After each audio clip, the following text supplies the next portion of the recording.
Hello po, ito nga po pala ang Smart 5 feet.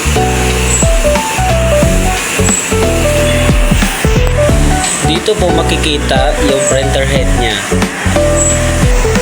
Ito nga po pala yung cupping. At ito naman po yung wiper.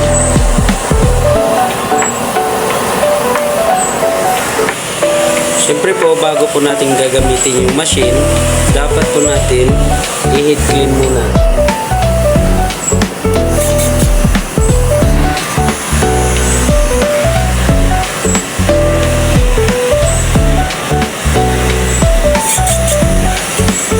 Pagkatapos po ng cleaning, kailangan po nating punasan yung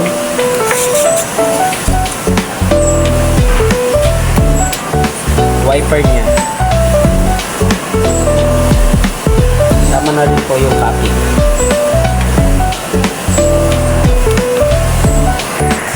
Pagkatapos natin punasan po yung wiper, i-nozzle test po natin siya.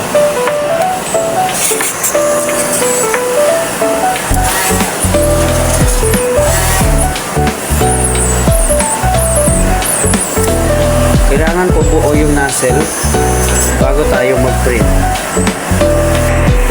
Ginagawa po yung heat clean at saka nozzle bago at pagkatapos po ng paggamit ng machine.